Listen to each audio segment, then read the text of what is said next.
Engagés il y a maintenant plusieurs semaines, les travaux relatifs au réseau de chaleur urbain d'Omega Énergie et Services arrivent progressivement à leur terme sur la commune de Rombart. Encore quelques jours seront nécessaires afin que les secteurs impactés retrouvent peu à peu la quiétude de leur quotidien, comme ici au niveau de la rue Raymond-Mondon. Il s'agit de réaliser le bouclage du réseau de chaleur, ce qu'on appelle dans notre jargon le RCU, pour boucler tout Rombart. Il y a donc deux branches de travaux. Il y a celle de la rue Mondon sur laquelle nous sommes. Et puis il y a la deuxième branche qui est du côté de l'école de Villers. Mais ici, sur la rue Mondon, le challenge, c'était de boucler tout avant le 29 août, dans la mesure où il y a la rentrée scolaire. Et il fallait que, effectivement, la rue soit remise en état, la rue Mondon, pour aller à la rue de la Gare, puisque il y a le lycée qui rentre le 1er septembre, il y a les écoles, et il y a toute la vie économique qui repart le 1er septembre.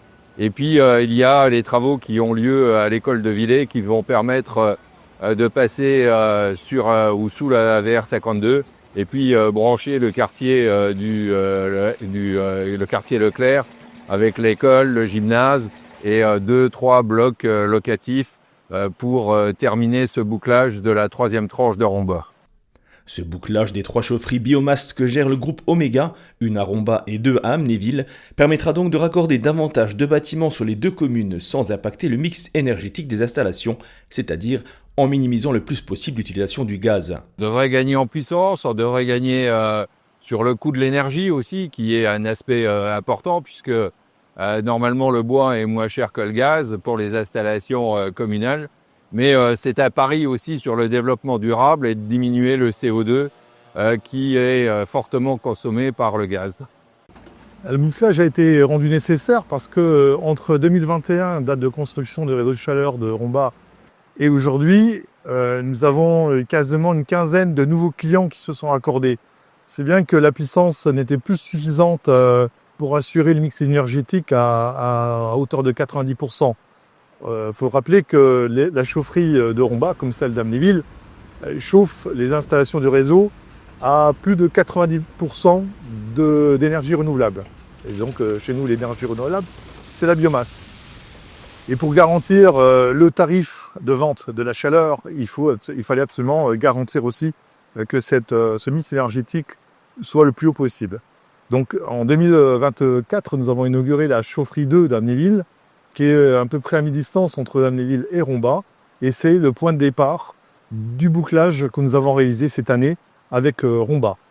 Les travaux côté Amnéville ont également débuté à proximité de la chaufferie 2. Au total, on parle d'un investissement de plus de 4 millions d'euros.